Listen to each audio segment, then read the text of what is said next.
By the end of this episode, you'll be able to tell a great story about your day in natural English. Hello, and welcome to the English Listening Lounge. I'm Mia. And I'm Alex. It's great to have you with us. So, Alex, how was your day yesterday? Mine was a little chaotic. Oh, really? My day was the opposite, actually. I was going to go to the gym, but I just ended up reading a book all afternoon. It was so relaxing. That sounds lovely. For me, I had to run around doing a bunch of errands, and it turned out the one store I needed to go to was closed for a special holiday. Oh no, that's the worst feeling. Right? But listening to us, these little stories about our days, that's exactly what we want to help our listeners with today. Exactly. It's all about telling a simple story, and we just used a few key phrases that make it sound so much more natural. And that's our topic, how to talk about your day naturally, without stressing about complex grammar. We'll give you 6 simple phrases that will completely change your storytelling. So let's start with a clear example. Mia, why don't you ask me about my relaxing yesterday again? Okay, let's do it. So Alex, tell me more. How was your day? It was great. In the morning, I had some work to do. At first, I was a bit unmotivated, just staring at my coffee. I know that feeling all too well. But then I put on some good music and I got into a nice rhythm and finished everything.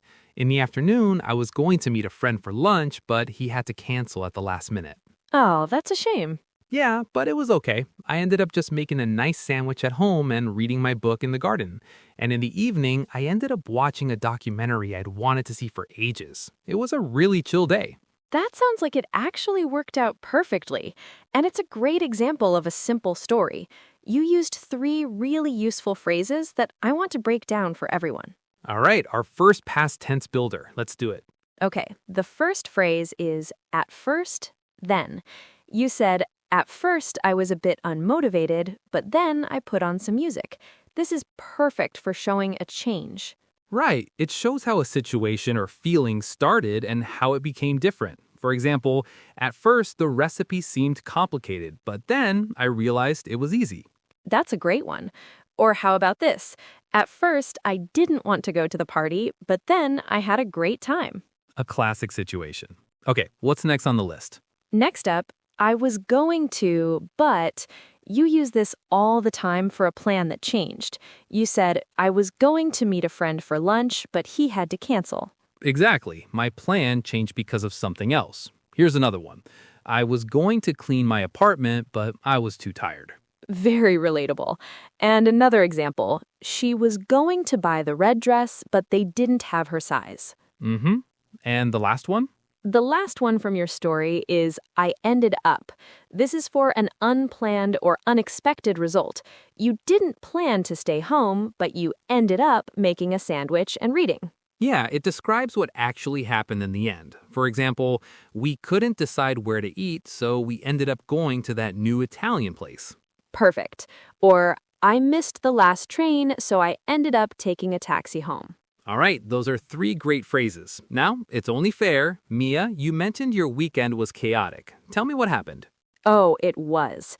So on Saturday, I decided to try a new complicated recipe for a cake. Ooh, ambitious. I like it. I thought so too.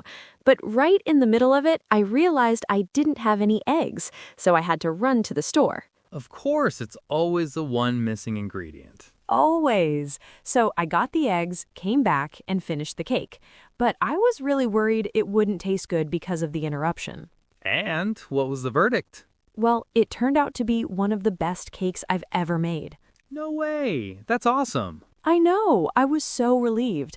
And because I went to the store, I bumped into an old friend I hadn't seen in years. So I got a chance to catch up with her for a few minutes. That's amazing. A baking drama with a very happy ending. Exactly. Okay, I love that story.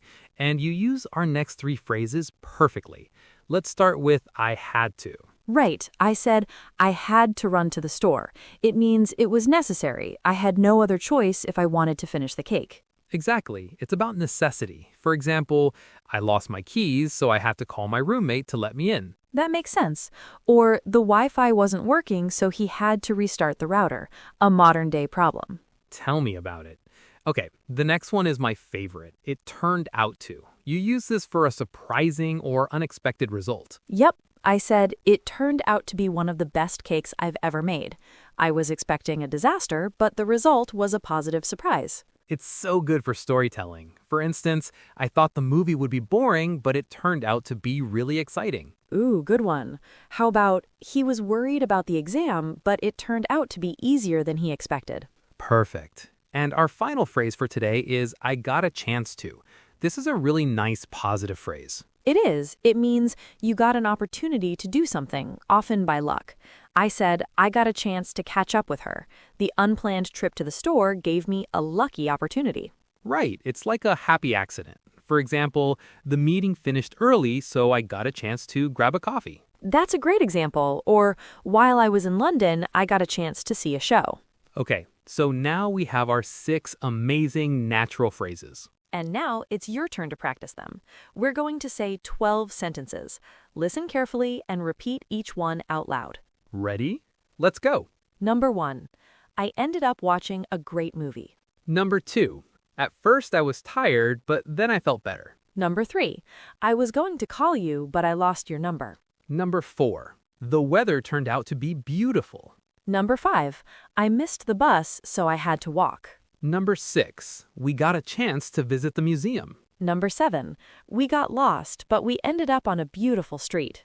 Number 8. At first she said no, but then she changed her mind. Number 9. He was going to work, but he felt sick. Number 10.